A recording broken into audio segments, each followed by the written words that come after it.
I'm Sue Morgan, Executive Director and Acting Joint CE at Design Council.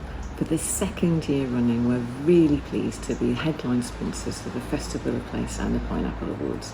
Our experience and research shows that well-designed neighbourhoods and places have a transformative impact. The spaces between buildings, the blue and the green in the grey, creating fantastic places to live. This is why we are pleased and excited to sponsor the awards for excellent placemaking and place design at the Pineapple Awards this year. Please join us to celebrate the role design can play in helping us live more happy, healthier and sustainable lives.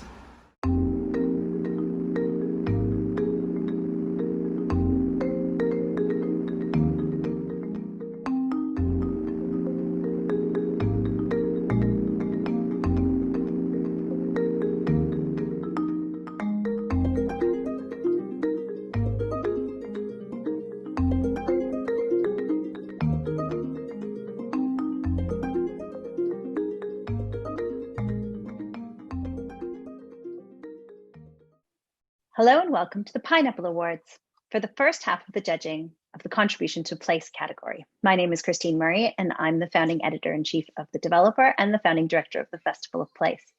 The Pineapples are all about celebrating best practice, and awards are a powerful way to celebrate the ambition and realization of great places. So we're so grateful to the Design Council who have sponsored these awards since their inception and continue to support us by reviewing the way that we do the judging and participating in the judging this year. The awards are all about the quality of the spaces created between the buildings and success from the citizen, resident, tenant, or customer point of view. The pineapple is a traditional architectural symbol of welcome in the UK, and that's one thing we believe great places should be: welcoming. This is a really interesting category because it's about the contribution to place. What does that mean? It's something that we think makes the surrounding area better. So it could be a building, it could be a meanwhile use, it could be a bench, a bridge, or an endeavor. So something undertaken to support what we would call the urban life of our cities. So the finalists will have 10 minutes to present their project. That will be followed by a 10-minute Q&A with the judges. And today we're going to hear presentations from Martyn Evans, Creative Director at UNI, about their contribution to place at Mayfield. North Cator Park is going to be presented by James Lord, a partner at HTA Design.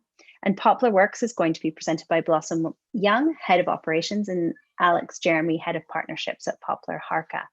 So without further ado, I'm going to invite our first presenter to the stage. So just bear with me as they join us. Hello, good to see you. Hi. This is your second, so you know the drill. So you are here. Well, that's the whole thing about this world, isn't it? You are not here. This is we are not in Mayfield. We are in millions of different places. So this is pixelated on my screen, but this is an old picture of Mayfield. Mayfield is a part of Manchester. It's not a new name, it's an existing part of the city. It's 25 acres of land that sits just immediately south of Piccadilly Station. And it's pretty much the bottom 4/5 of that picture. It was the freight depot of Piccadilly Station. So you can see where it says Mayfield Depot there in the centre of the station. That's the original train lines on the top and the freight depot underneath. And all of the land around it was service land for the freight depot. It's been empty for about 30 years. And it's one of those parts of cities like Manchester that if you walk past it every day, you'd have hardly known it was there because it's been hidden behind a gate. And there are places like that all over our cities, and they're extraordinary places, mostly post-industrial or post-transport infrastructure. And you only see them if you look at an aerial map. What's the most important thing about those places is that they contribute absolutely nothing to the socio or economic life of the city. They are bits of land that create blight and no opportunity. And so it's our stock in trade at UNI to take those bits of land and turn them into good places. It takes a long time to do that. And typically they're empty, as I say, and unused. And so what happens while we're in the first phase of our process to develop planning applications, designs of planning applications, is that we immediately, as quickly as possible, want to throw the doors of our sites open to the people in the surrounding communities and use them. Sometimes that's easy when the land is empty and simple and flat and uncontaminated. Other times it's really difficult when that land is dangerous or has problems attached to it. We're somewhere in the middle with Mayfield. This is what we're going to do at Mayfield. This is just an aerial sketch of the city, and the coloured bit is our scheme. So it's 25 acres. You can see it's got a park in the middle of it, 7 acres of park. It's going to be the first thing that we develop. And then around it, the buildings to the north at the top, or sort of on the right-hand side of that picture, the large commercial space. On the bottom to the left, smaller commercial space, and the residential element to the east on the right, bottom right of that picture. What we try to do when we are imagining how we might use our sites before they start being developed is to want to give the people who are going to use them in the long term a glimpse or a suggestion of what they might be. And because at the centre of this site there is a 7-acre public park, the notion is that you will come to Mayfield to enjoy yourself. And so that's what we decided to do, use our site to entertain people and give them an opportunity to enjoy themselves. Also, it's an opportunity to change perception. As I said, that site has been locked up for 20 or 30 years, but the streets that surround it are not the nicest part of the centre of Manchester. Lots of trading going on there, but it tends to be trading in sex and illegal drugs. So it isn't perhaps the most welcoming part of the city. And so there's quite a big job to do to change people's perception of what that place is going to be when it's finished. And so our attempt to use our sites in the short to medium term serve two purposes. One, to give people a glimpse of what's going to happen in the long term, and two, to start to change ideas about what that place might be. This is what part of it looked like, and this is a very small part of it. Huge other bits are all looking, but this just gives you a flavour of the kind of infrastructure underneath the railway lines that were storage depots originally. That's what it looks like up on top. And so we just started to use it. So in the arches underneath the railway lines, we clean them up and open them out. This was a bar, restaurant, club. It was, people got married there. It's a relatively small proportion of the site, but it was the first thing we did and it became very popular. We used one of the unused buildings for a BMX track called Dirt Bikes. That's been hugely successful and is operating now and has been there for 18 months to a couple of years and will be there now for another year or two. We started putting larger events on in the spaces. And then in September last year, we converted the largest space, which is part of that, into a 10,000 capacity live music venue. It's one of the largest music venues in the north of England.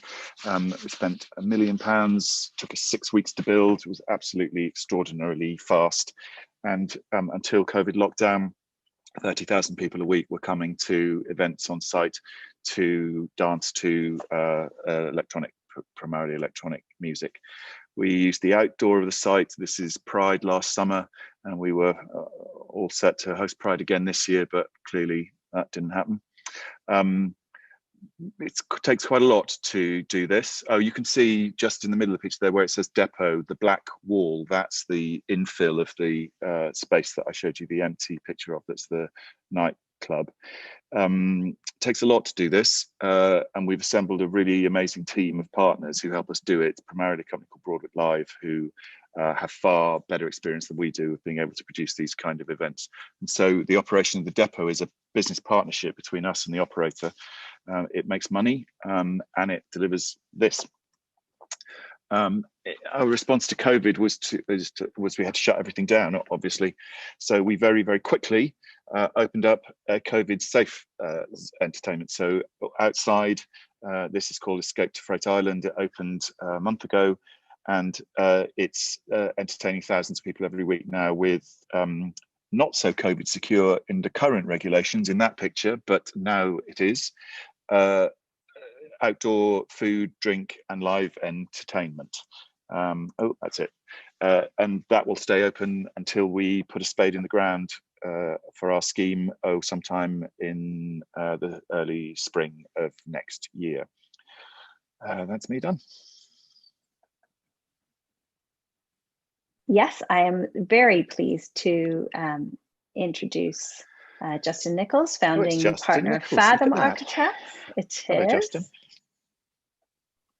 And all of your terrifying judges are now coming. Sorry, morning, Not Martyn. so terrifying so far. Hello, Justin. Sorry, excuse my strange spaceship above my head.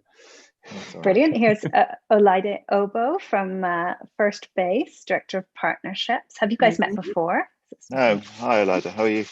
Very good. Very much. Our wonderful, three wonderful judges today. Not that there. Who's the third? There were. It is Sophie Thompson, Director at LDA Architects. So, Sophie, if you want to turn on your camera and say hello. Hi. Hi, Sophie.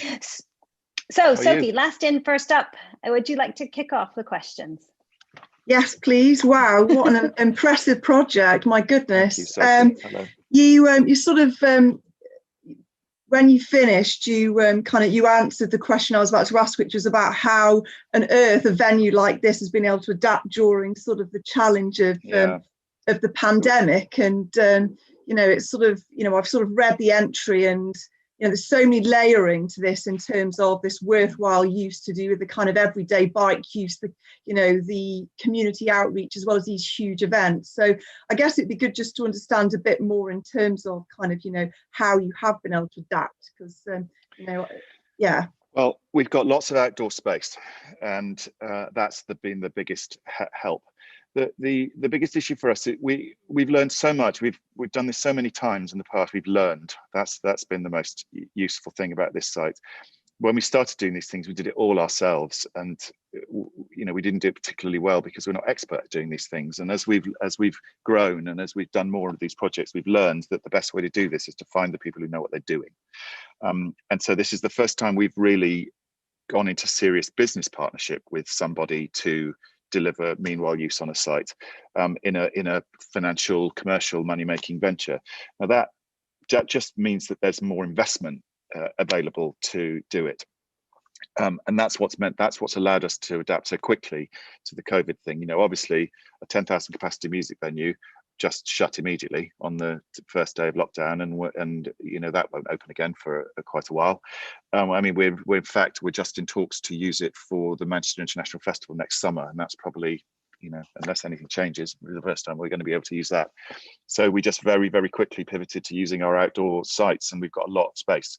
So we were able to build a whole world called Escape to Freight Island, where we could provide socially distanceable entertainment. And it's worked beautifully. And so it's a mixture of outdoor live food, drink, and live entertainment. So I don't know if it felt to me a bit like, I don't know if you've ever been skiing, when you go to those restaurants up the mountains where suddenly stuff happens all in between the tables, and that's what happens here. So we've had like drag shows, we've had live music, we've had dance events, but because there's so much space, we're able quite easily to create socially distanced entertainment. Olaide, do you have a question for Martyn? I do. You mentioned we work in lots of urban areas, and similarly, we arrive in places where you have lots of social-economic issues. And you mentioned the different kind of trade that you have in and around the site. I'm quite interested in how you have, in terms of your social value commitment, how do you go beyond your red line and make sure that you make an impact on those challenging areas? Yeah, super important. So the first picture that I showed you, which was the first intervention that we used, which we called the Village Hall, which was and that was half of it was a venue, and the other half was a community space that was operated by a local group that we worked together with. And since the nearly 2 years now that we've been there, it has had a properly rich program of absolutely totally focused community activity. And oftentimes, I'm sure you find the same, just being able to provide space and some money to be able to seed some activity is often the best thing that you can do, because community groups are so desperately in need of particularly large space to gather larger groups of people and do, particularly with kids, activities where they can lay great stuff out on tables and floors and use walls and decorate. So we've had endless stuff in those spaces. One of the first things that we're going to do as we start being able to gather people together more is that the first thing we're going to build is our park. And so we're just about to start the Friends of Mayfield Park, even though there isn't a park there at the moment, which is focused almost entirely on drawing the local community in to the preparation of that site to become a public park. So effectively, we're going to start a nursery where we will grow the plants and the trees, and that will be for the kids and local communities only to come and join that organisation effectively. And again, we'll be working with a partner who knows how to do that, because I don't. So that will be our highest level of activity over the coming months and 2 years until that park's delivered, which is green, which is about kids and people from the local communities coming and getting their hands dirty, growing plants. Justin, I'm going to pass over to you. Do you have a question for Martyn? Oh, please unmute your microphone. Thank you very much, Martyn. That was really fascinating, and having spent quite a lot of the 90s in the Manchester music scene, it's nice to see it continues to flourish, and I think it's very much in the sort of DNA of Manchester. It's great also to see people like Manchester International Festival becoming part of that, because I think it widens the demographic and it widens the audience. Twice they've been I also like taking a slightly broader approach to things like the biking and you know, not just a music centric focus. I guess a couple of questions to me. One is Broadwick obviously got a few other venues that are very well known. I was wondering what lessons learnt they brought from their other venues to your venue. They are very well organised. The security is great. They get people home really safely.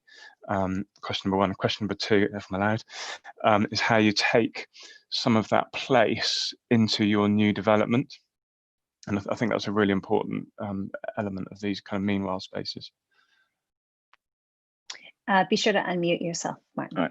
All right. Okay, so you cannot possibly conceive of inviting 10,000 people to come to a live music venue on a site if you have not done it before and you don't know exactly what you're doing. And so to work with the most professional people that I've ever worked with in this regard here in Manchester on this was absolutely essential.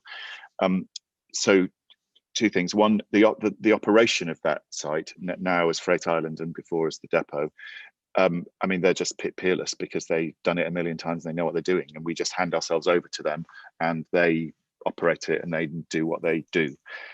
We learned from them enormously in terms of construction and design and construction and delivery, amazingly. I mean, that 6 weeks it took to build that nightclub, and because it's what they do. That company started off being a festival organizer, and so that's what they do. They go into miserable, cold, wet, empty fields and they create amazing places, and then in 2 days they take it all down and go away again.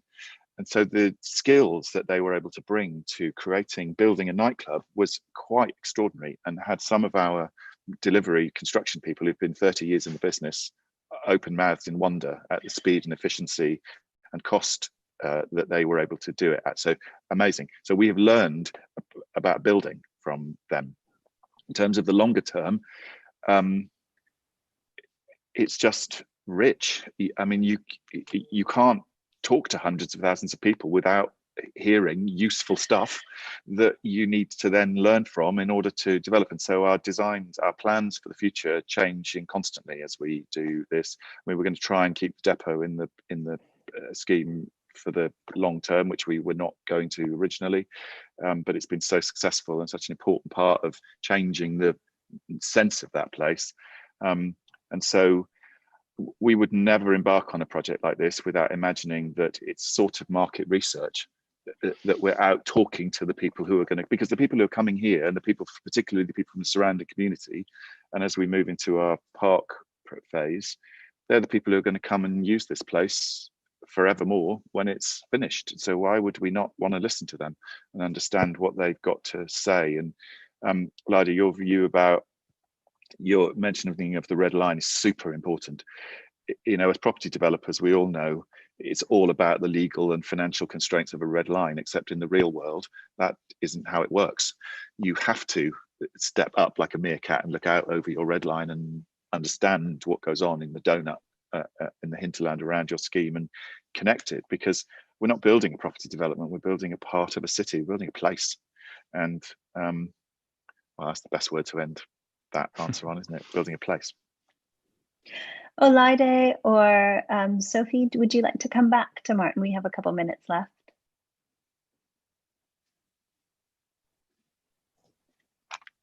Hi again. Hi, Sophie. So, yeah, it'd be good just to understand then. So what's actually sort of staying and what's going then as part of the redevelopment? So nothing is, so the only thing that is on the site at the moment, apart from crap that we will lose, is a series of very, very grim temporary buildings, industrial buildings, that one of which is housing the dirt factory bicycle track at the moment. All of the Edwardian railway infrastructure will stay. In fact, the brief from City Council for the site was to demolish all of that and deliver a clean site, but we fought against that and kept it. So so we'll keep all of the Edwardian railway infrastructure. All of the stuff that you saw, the temporary stuff, is in the outdoor space, which will become the park. So most everything of the built infrastructure of the site will stay. It's got a river running through the middle of it, extraordinarily, the River Medlock, which winds its way. Yeah, I know it well. I visited probably about at the start of my career, I'd say 18, 19 years ago, I did a study on the Medlock Valley, and the cycle centre, and did a whole, so I know the transformation this is going to make in that area. It's absolutely vast, but hugely contaminated and challenging, complex site as well, you know, so. Definitely is, yes. So we've got a lot of work to do, but there'll be a park there in less than 2 years. It'll be a really beautiful park. Wow, I look forward to seeing it. Me too. Good, thanks. So I think that's just about the time that we've got for this session. So I think I've frozen slightly. You have. We can still hear you. We can. I'm feeling Manchester, urban Glastonbury. I think I'm feeling here, Martyn. Yeah, maybe. Yeah, maybe. Yeah, it's a nice have place a year to off be. Every 3 years. Yeah. I mean, you know, it's interesting in a city as big and as important as Manchester to be able to have such a large site with outdoor entertainment and experiment and see what happens, because clearly, you know, if we're going to have to be doing this more and more, and our cities are going to have to be getting used to delivering outdoor evening entertainment in the winter, we've got to practice. We've got to find a way of making it work. I'm not particularly thrilled about the environmentally unfriendly space heaters that are currently available to try to mitigate the cold, but you know, we're only going to find answers to that if we practice. And you need to get some fire pits down there, I reckon. Get fire pits, yeah. I don't know. I think some kind of outdoor onesies. I just seen health and safety. I just seen a health and safety person's face. I do fire pits. You can come and do that, David. You can come and be in charge of the fire pits. I don't want to do anything to do with that. I think, Martyn, you're now the host of the session. I think Christine's joined back in. I think she's left and come back again. She's Hi there. Does everyone, lovely, but yeah. Does everyone love the internet? The internet's so exciting. So I guess this leaves for me to close the session, which I was ejected from and have now managed to return. So sorry about that. But thank you so much, Martyn. And judges, if you can mute and turn your video off. I'm then going to invite the next presenter. Thank you for inviting me to talk to you today. So we're going to have a look at Kidbrooke Village and some of the work that we've been doing in North Cator Park. Kidbrooke Village is a development you may be aware of. It's a significant new master plan for about 4,500 new homes. It's a joint venture between Berkeley Homes and the Royal Borough of Greenwich. And it's an estate renewal project, replacing what was the Ferrier estate. getting an outline planning approval back in 2009. And it's really important, the master plan by Liv Schiff-Davison creates a series, right from the sort of founding principles of the master plan, creates a series of green spaces running north-south through the park, and also connecting east-west through a series of linear green connections that brings back the green space to Kidbrooke Village, a place that actually takes its name from the rivers and the green spaces that used to run through this area. Kidbrooke being the Anglo-Saxon name for the brook where the kites would fly. So as I touched on, when we got involved in about 2017, the park had been built in the middle of the master plan.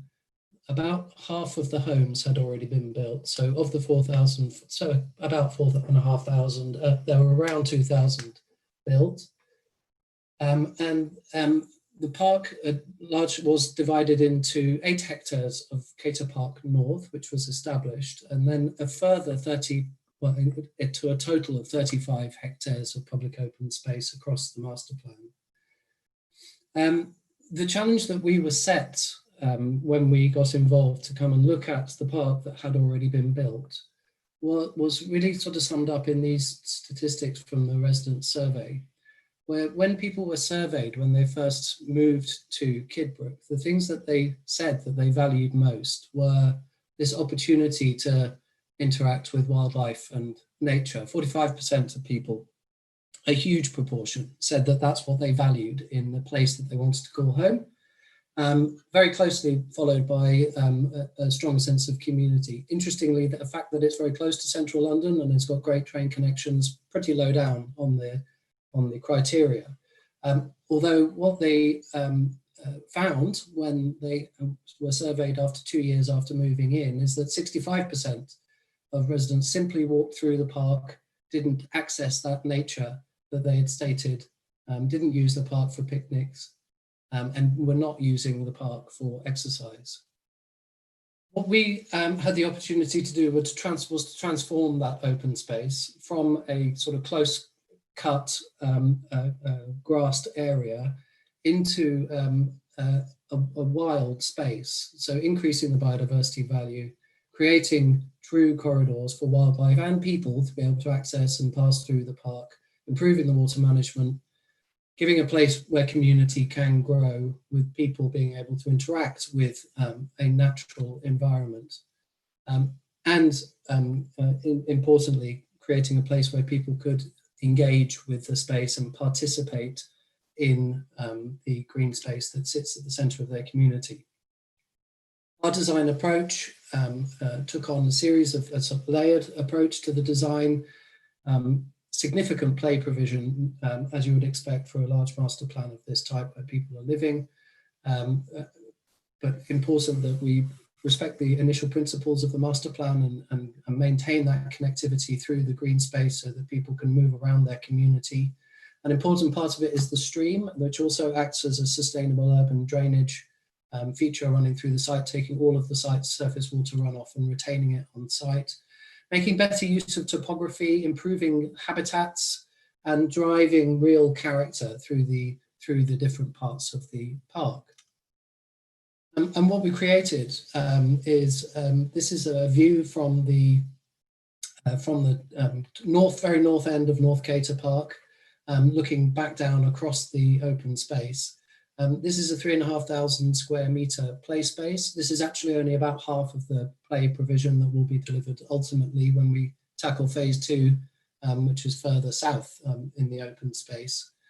And we've taken the approach of minimal resource use. Almost all the materials here are upcycled and recycled in one form or another, including dead standing trees that have been used as play features, piers that have been recycled from the Thames and brought down here, and reclaimed materials generally throughout the play space. But it's created an incredible place and a destination, not just for the community that live in Kidbrooke, but also the much wider community. People are travelling far and wide from London, all across London, to use this as one of the destination play spaces in London.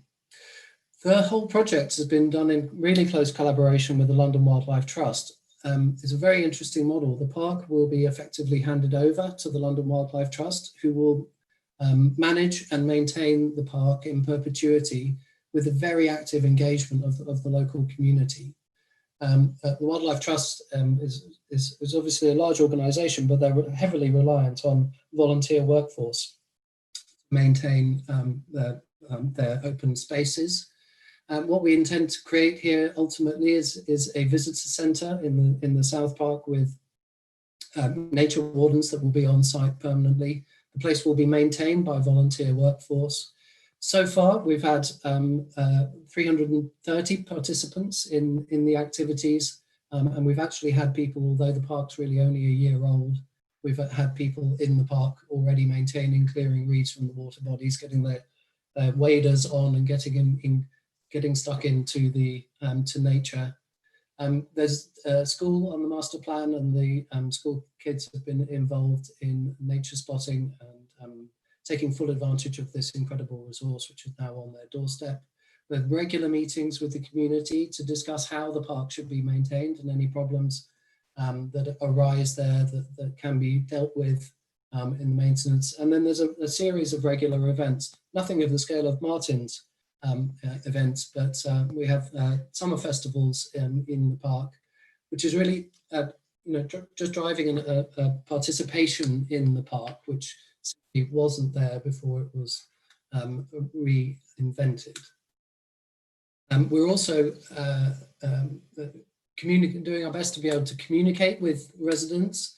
There's a series of interpretation panels which we designed through the park, not just telling people where to go and what to do in the park, but telling them what's happening beneath the surface. So explaining the founding principles of the park, which is driving biodiversity into an urban environment, and the fact that the lake isn't just an ornamental feature, that actually there are ecosystem services being delivered through features like the water bodies. We've got play workers visiting the play space.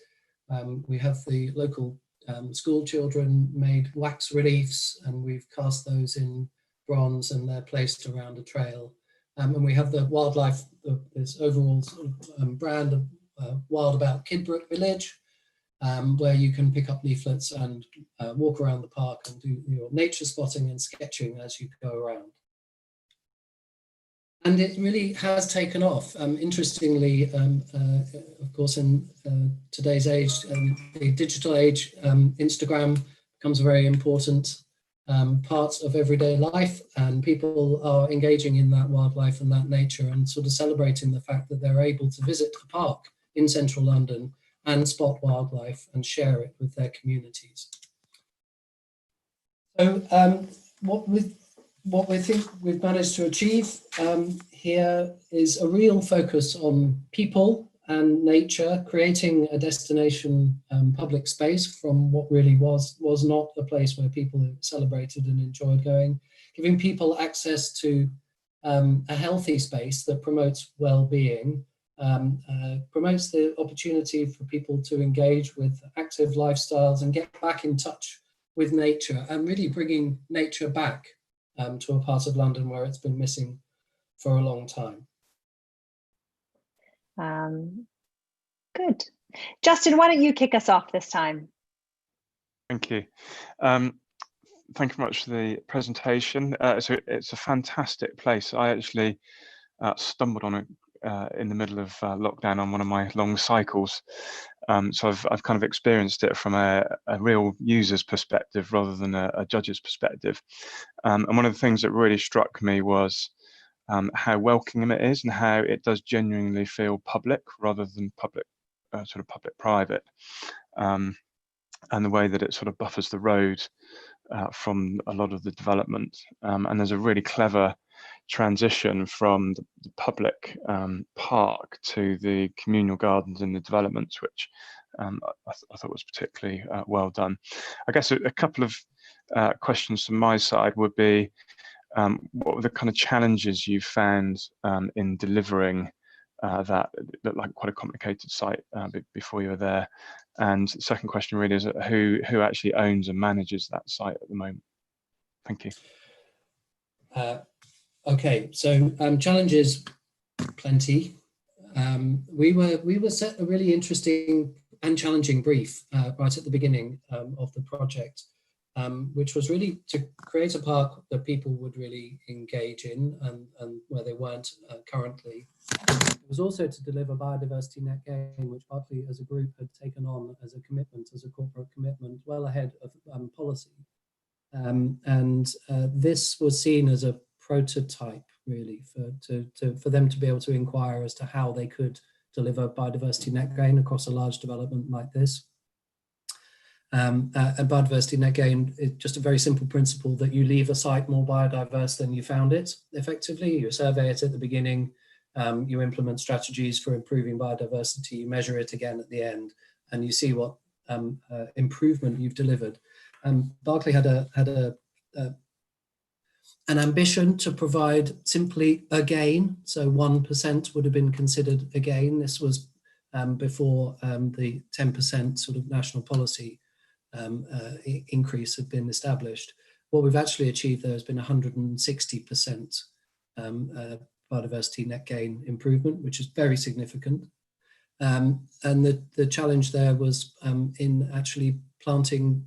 We pretty much used 99% native species throughout the park, which is very unusual in an urban situation.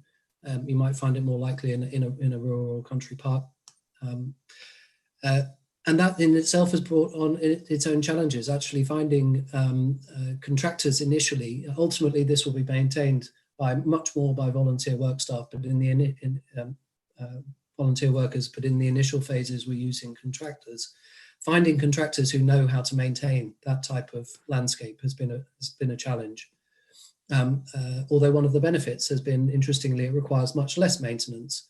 So it does cost an awful lot less to maintain it. One of the other challenges they set us was that the Ferrier estate was not very well occupied at the point at which the master plan was implemented. People were moved out in the first phase, direct into new homes in the first phase of Kidbrooke. So it left an empty estate, and the decision was made to accelerate demolition of that, which left a big pile of concrete on the site, which was still there when we got involved in the project. 30,000 cubic meters of crushed concrete, which originally was going to be put in wagons and sent to landfill.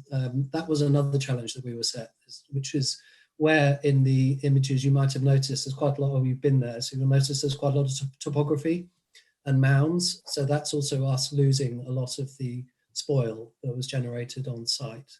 And losing it in a landscape form that wouldn't really be recognizable as such. So again, that huge carbon savings on that. As a cyclist, you well know the fewer wagons there are on the roads, the better it is for everybody. So yeah, challenges that we were set, but I think ones that we've risen to. Not that you would notice when you arrive there, because it just feels like a comfortable place. Olida, do you have a question for James? I do. Like Justin, I know this really well. I drove past it many, many years ago when it was the Ferrier estate, and it was quite a challenging estate with lots and lots of issues. And I think the transformation, I've watched the transformation over many years, and it's been absolutely spectacular in my opinion. One of the questions I was going to ask about creating new urban kind of green spaces is around how have you made sure that it's a space, well, I was going to say actually, I'm completely blown away by the buy-in from the community and that real commitment to making sure that people kind of love it today, but also have that vested interest in it long term as part of the Wet Wildlife Trust. And it's something that I'm definitely going to go away and look at for some of our schemes. But one of the things I was going to ask around how, when we create new urban spaces, how have you made sure that it's able to serve the needs of all different types of people from the community, particularly intergenerational, because parks always end up being swings and roundabouts for young children, but actually we know that older people and teenagers in particularly love public spaces. How have you made sure that's been part of the design and also the long-term use? Okay, well, we've done a few things. Thanks for the question. Interestingly, we moved the play space. Originally in the master plan, it was located much further south in the park. And we took the very conscious decision to move the play space further north in the park. And one of those reasons was that there's actually some older people's living accommodation in the red brick block that you may have noticed in some of the images. And we very deliberately moved the play space so that it was much closer to that building, and also that it was on the main green east-west link that links the village centre and the train station over to the primary school. So those two key moves meant that you have people, you have play space predominantly targeted at younger people, immediately next to where older people are living. It might seem contradictory initially, but actually what we're hearing, and the reason that we put it there was we hope that it would provide more interest and activity for the people that are living in the building adjacent, and also supervision on a more casual basis for the play space, so that there are eyes looking over the play space. And what we've been told anecdotally is that the older people in that building get a lot more visits from their grandchildren these days than they did before the play space was built. So it really seems to be working. Putting it on the main drag as well across the development where the primary school is means also that parents are getting nagged for children to be taken to school earlier so that they can get half an hour playing in the play space before they arrive at school. All kind of things that we'd never anticipated you would get those kinds of positive benefits from it. But we had hoped by that move of putting it further north. But we describe it as, obviously there's a big focus on the play space because it's very visual, it's a real landmark, and it is something that people do travel to get to really great play spaces in London. But we describe it as the whole park as a play space for 0 to 100. And what we've kind of carefully made sure that there are places in the park that accommodate and encourage use from all age ranges. So we've got a Muga, a multi-use games area just north of the play space, which has got 3 tennis courts on it, a full-size five-a-side football pitch, which is right in next to the play space. So actually kids that are using the play space then go over and have a kick around with football and then come back to the play space. It's very much designed without any kinds of fences or barriers in the way, so movement is completely free across the different play and activity types in the park. Does that answer your question? Sophie, I'm going to pass to you. I'm sure you have questions around landscape, I'm going to guess. I think as a fellow landscape architect, I probably know more than most the huge endeavour it takes to design and deliver in such a democratic way parks like this. And when I visited probably about 3 or 4 weeks ago, and the sun was setting, and I was really impressed actually by the generosity of the park actually on the developer side, because time and time again these type of spaces get squeezed down, and actually I felt that the actual scale of it was really impressive, and and I think the sort of welcoming feel was something that really struck me, and it did feel very inclusive. I'd be really interested to know if you've redone the resident survey actually now in terms of the questions that you were asked initially, and actually how people feel about it now. And I think more and more now we know the link between health and well-being and green space and contact with nature, and COVID has really kind of exaggerated that. But what's really interesting at the moment, I think, is and the reason why I asked that question as well is because there's a lot of debate going on about kind of wild spaces versus manicured spaces, and sort of you've got the kind of the research that Dr. Bridget Snaith doing at the Olympic Park, and actually saying that actually some of the wilder spaces that are like this, actually sometimes people don't understand so much, are actually not favoured by Black and ethnic minority groups who actually want more manicured spaces, whereas the research that Sheffield University have been doing about biodiversity and wildness actually is way more in terms of it's better for health and well-being. So anyway, before I keep talking, because this is a question, I'd just be interested to know a bit more about kind of considerations with how you dealt with the perception of that change from quite a manicured space to wild and feedback, really. So it's, yeah, absolutely. And we were really aware of that. And it could, in some people's perceptions, be that Berkeley decided to just stop cutting the grass. And obviously, you want to make sure that this is perceived as a much more positive, a much more deliberate move than just neglect, which it absolutely isn't. So in part of that, what I was talking about, the strategy of Wild About Kidbrooke has absolutely been Berkeley Homes, Borough Greenwich, and the London Wildlife Trust and ourselves involved in really positive communication as widely as possible to the users and to residents. All of this was done in consultation with the residents. It wasn't just something that was imposed on them in order to explain the benefits of it.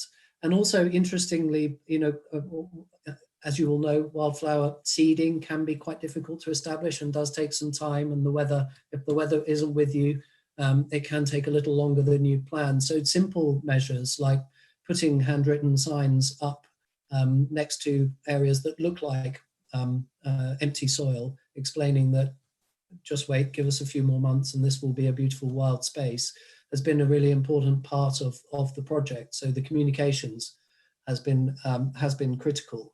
I mean, generally it's been very well received. As far as I'm aware, there hasn't been a survey conducted yet. I believe that's on its way. But we do know that it has significantly influenced Berkeley and Greenwich in terms of the future phases and how they will be developed. If you've been to the place, you'll know some parts of the development are slightly more manicured and some are slightly less. And so we've been asked to rewrite the design code for the public realm now for all future phases to bring on board a much more natural, a much more low-key, a much more biodiverse approach to the planting. And that in turn has even influenced the branding, and the new hoardings that go up around the development now are branded towards a natural and wild place. So I need to jump in because that's time. Okay. But that just leaves me to say thanks very much, James. Thanks to the judges. If you want to switch your cameras off, then I will invite our next speaker. And James, you're welcome to stick around, but good to see you. Well done. Perfect. Looks good. You guys sound good. I'll see you in 9 minutes. Fantastic. Thank you. Bye. Okay, well, good morning, everyone. It's a pleasure to be here. Poplar Works is a new workspace training and manufacturing hub for the fashion and creative industries, and it's located in Poplar in East London. And Blossom and I wanted to start this presentation, skipping through automatically, which is slightly annoying. We wanted to start this presentation by framing the project against the rich heritage of the fashion industry in East London. Fashion manufacturing in East London goes back 250 years and is synonymous with migration, change, and regeneration. It started with the arrival of the French Huguenots. It grew with Jewish silk weaving businesses, and it consolidated with the growth of South Asian factories and production units across Tower Hamlets. And so the legacy today of creating and making in families and communities within Poplar has always remained a quietly strong, if somewhat unfulfilled, part of the area's cultural and community identity. And today the sector is once again returning to East London, bringing with it opportunities which for Poplar as a place are intertwined with its physical and economic renewal.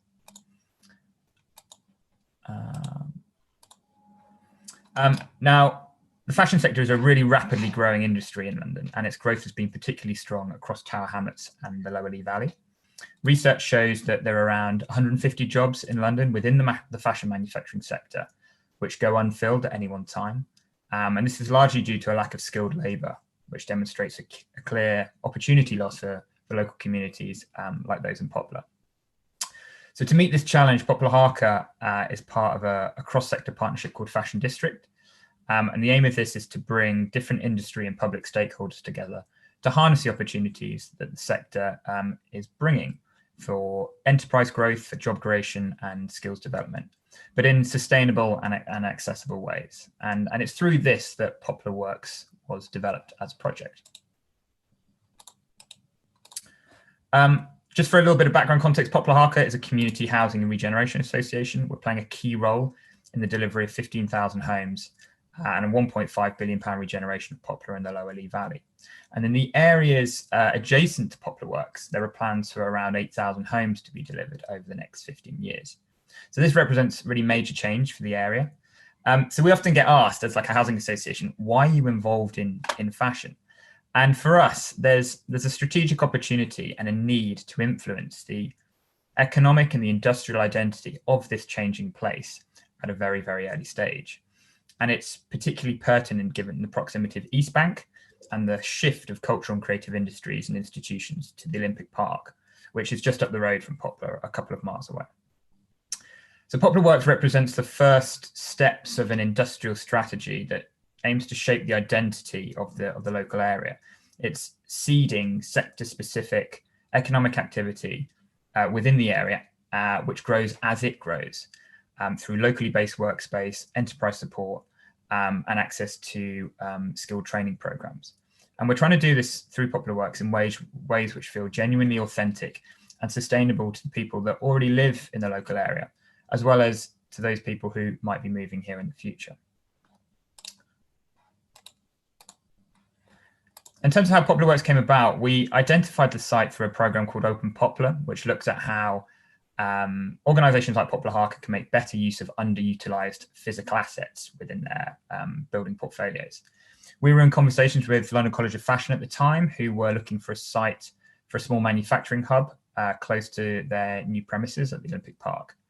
And we discovered over 100 disused garages across 2 of our estates, which were bisected by the beautiful A12 motorway. These areas have a history of antisocial behaviour and poor public realm as well. And this is what the site looks like today. This is Poplar Works, launched in February 2020, delivered with our partners, London College of Fashion and the Trampery, who are a creative workspace provider. The site comprises 45 business units for small fashion and creative startups, a garment manufacturing unit run by London College of Fashion, an education training space, as well as a public cafe and gallery and events area.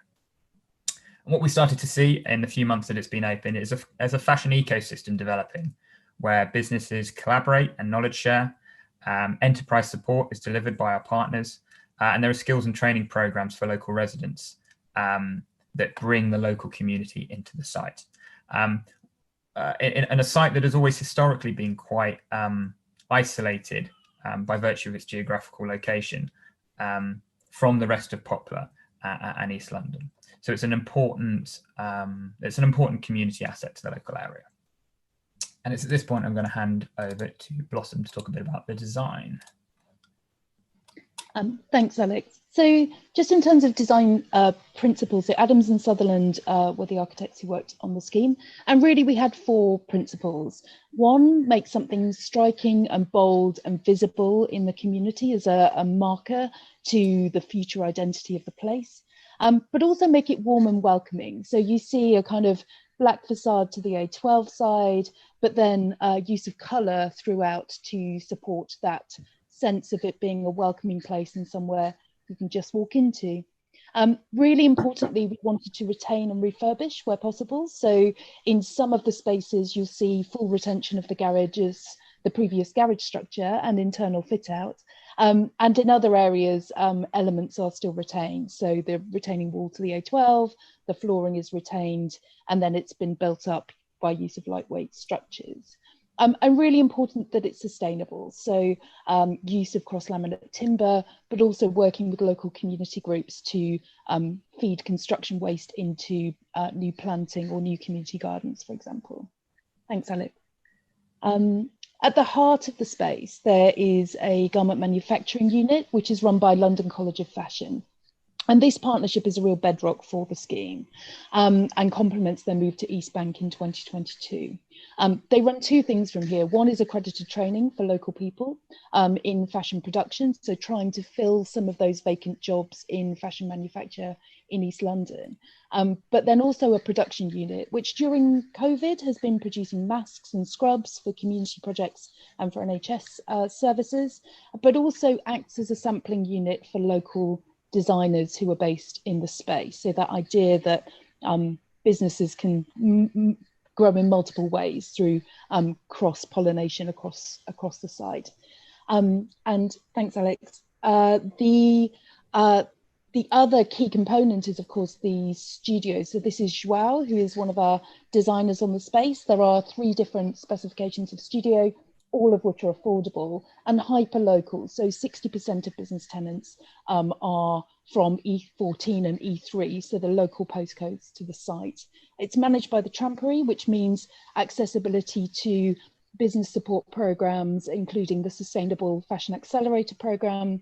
And there are also businesses supported by London College of Fashion's Centre for Fashion Enterprise through that. Thanks, Alex.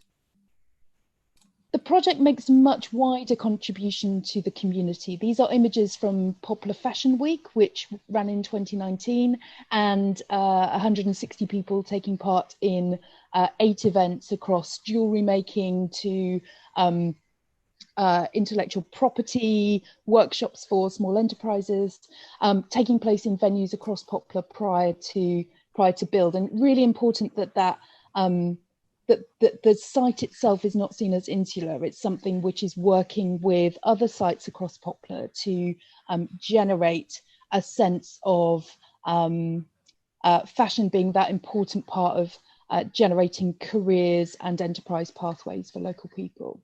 And so we are now working on the next phases. So we see Poplar Works as starting to set the identity for the future place. So as those 15,000 new homes come across Poplar, how do we start to set an economic regeneration pathway alongside the residential delivery? We've developed a strategy which has identified the potential for 50,000 square metres of workspace, be that ground floor, be that standalone, be that delivered in different ways. And so we're currently working with both our own schemes, including at Aberfeldy and Teviot, but also with developers working in the area to look at how we can curate essentially a fashion and creative economy in the space, that one which is accessible and creates those jobs and those enterprises which build on the place now as much as it is around recreation of the place in the future. Thank you.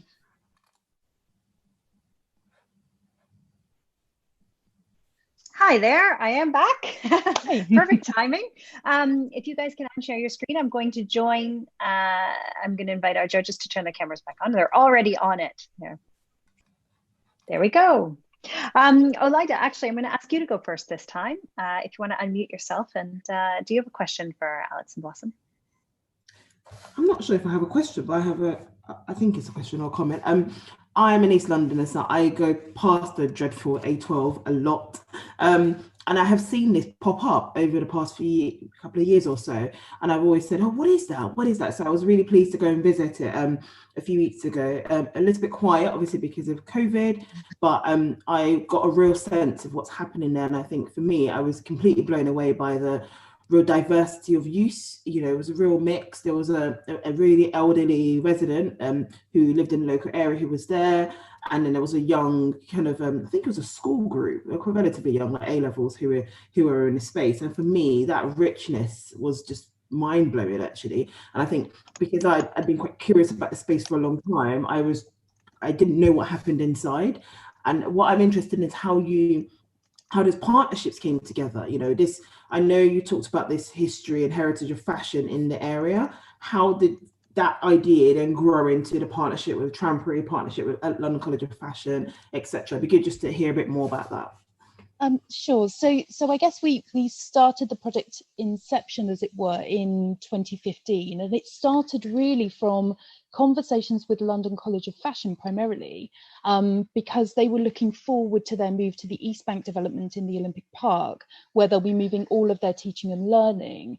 And we're talking very much about how to outreach into community and feeling that that was quite important, but not quite sure how to do that.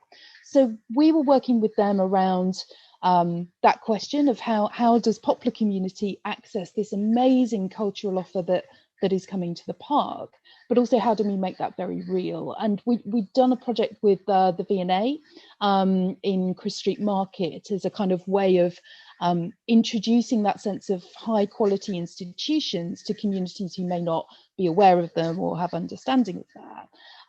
And really that sense of wanting to drive those pathways. So with London College of Fashion, it was primarily a conversation about expansion of their garment manufacture offer, which they've been running in prisons, women's prisons, for the last few years. And it's an accredited training program to try and look at links to employment for women on release from prison. And then we looked at the local community and said, look, the people furthest from the labour market are often Bangladeshi and Somali women, highly skilled in textiles, but very hidden. And so there's a mismatch between gaps in the job market, a massive training program that could be offered, and a community who've got the skills to be able to do it, but perhaps those barriers to employment that then are a struggle. So simply for us, it was about how do we kind of match that. And the other thing they said to us was about a third of their graduates go on to set up their own business, but struggle for affordable workspace. So in terms of kind of informing that design, that partnership was in place right from the start. And at the same time, the Trampery had a fashion specific workspace in London Fields with a private landlord who raised the rents 400% at once. And so it became totally unaffordable and that closed. And I think there was concern in terms of loss of workspace across London, that if that can happen to the Trampery, who are a pretty well-established creative workspace provider, that can happen to anyone. And so very much it was about how do we put this on a sustainable footing in a way, in public and semi-public ownership, in a way that can ensure that that workspace is created for the long term and can continue to support enterprise in the long term. Thank you so much. It was such a good response. Thank you. I'm going to ask you to come in now, Sophie. Thanks, Christine, and thanks, Alex and Blossom. I really enjoyed that presentation, and wow, what a fantastic reuse of underused garages in such a notorious, difficult kind of backsite. I mean, I could probably think about 3 master plans right now which would really welcome this reuse. The question I've got really about, I suppose, is, obviously there's huge changes happening at the moment that none of us could have predicted in terms of work environments during the pandemic. And I'd just be interested to understand sort of, if there's anything that you might have done differently, and if there was, a developer coming to you and asking about lessons learned, for example, and things you might have done slightly differently, what might those have been? Thank you. Sophie, is that specifically in the context of COVID, or just more broadly in the? Yeah, well, yeah, I suppose in the context of COVID, really, and the fact that our work environment has fundamentally changed, hasn't it? Really? Yeah. No, it's a very fair question, because we're getting those questions asked of us by developers in the surrounding sites that you'll have seen on the plan, who are at a master planning stage, or perhaps looking to let their own kind of commercial ground floor uses, and are asking, what are our price points? How are we finding demand? How is it operationally working? I think one thing that Poplar Works has benefited from is the kind of individual privacy of the units. These are individual sort of private workspace, as it were, and that lends itself quite well at the moment to people who and to uses and types of activities that can't really be done at home.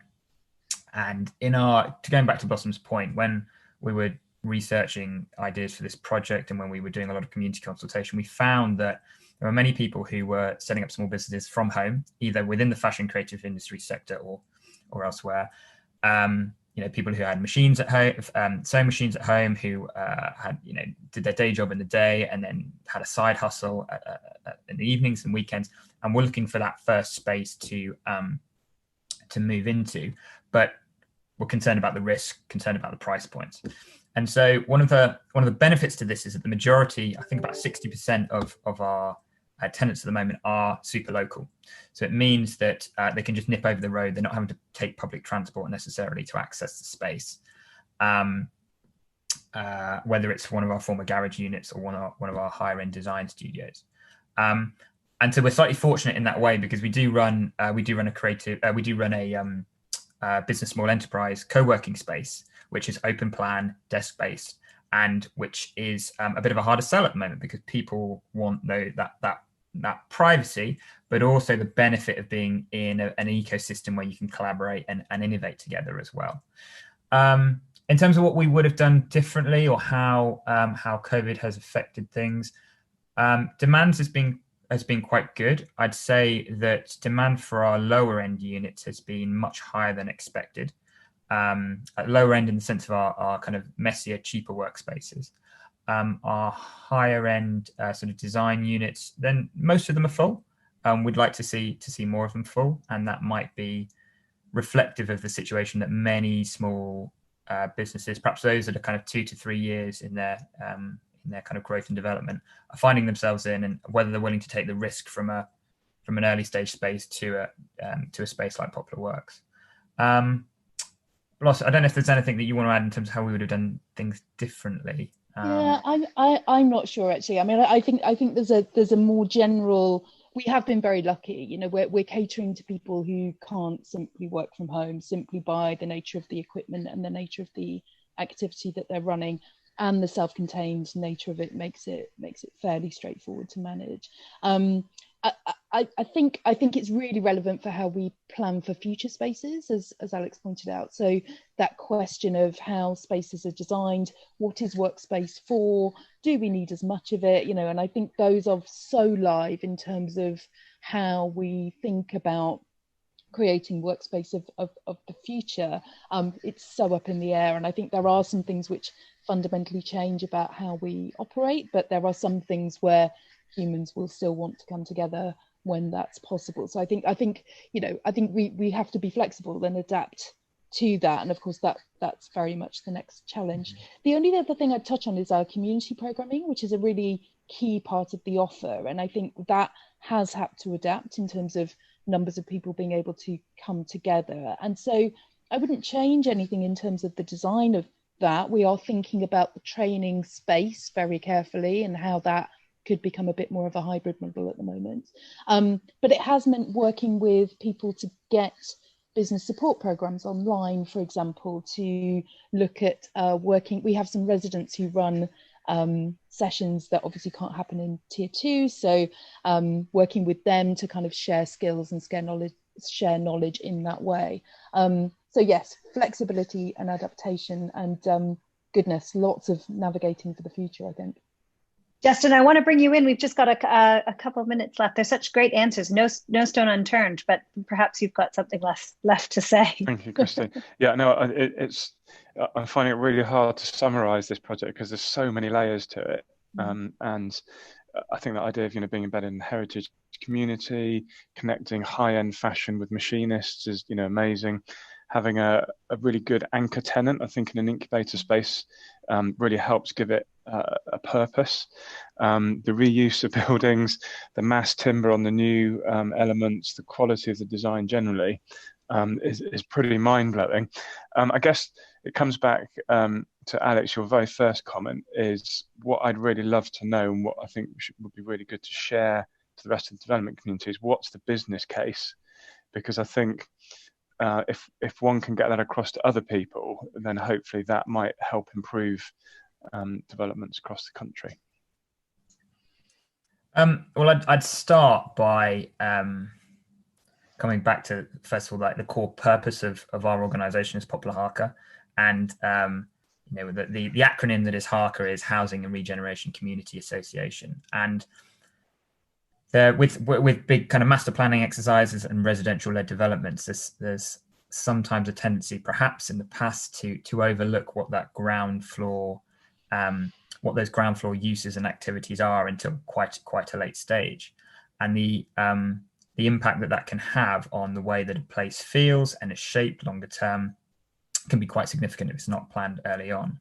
And the other point to say is the kind of opportunity loss as well. And we kind of Poplar Works came about at a sort of tipping point where we recognized that there was an opportunity to be seized, and in order to sort of maximize the potential that the industry brings, but an industry that's quite volatile and not always particularly coordinated. So our role as Poplar HARCA was to act as kind of like the spider in the web of partners that could help bring an opportunity like Poplar Works about. To be clear, we don't know anything about fashion, really. We design, we build new homes, we manage homes, but we are inherently grounded in the local area and the growth and development of it, and also the growth and development of residents and the communities there. And so for us, the business case was centered around, can we get the strategic buy-in from funders such as the Greater London Authority to support this? And it was about tying a story together about the growth, the regeneration and the growth of the Lower Lee Valley into mayoral priorities and initiatives. And that was done in 2 tranches, through the London Regeneration Fund and through the Good Growth Fund. And it was also about investment. To tell you that it's time.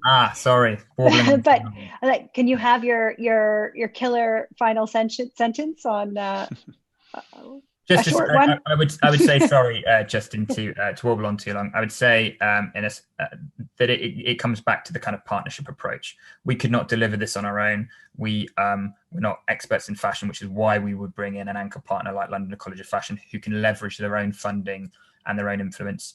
Why we can bring in strategic partners like the Greater London Authority, and ourselves as strategic partners who are inherently grounded in the local area and can link and join up communities and programming opportunities to the physical space. Brilliant. Well done. Good summary. This leaves me to thank you both for your great presentation. So well done, both of you. And this concludes the first half of the presentations for contribution to place. So I am going to just do a short message about how we're going to have the second half of this category tomorrow. So make sure you come back for that. And we're going to be announcing the winners of this category on Friday, the 13th of November from 3:30 to 4:30, where we find out who will take home the golden pineapple for contribution to place. It's worth a mention that all the projects that were accessible to be visited have been visited by at least one of our judges. So thank you to our judges for their commitment. We know that places look different on paper. So the visits are hugely important to these awards. And I guess I will see you back here tomorrow and in the social lounge. So thanks very much.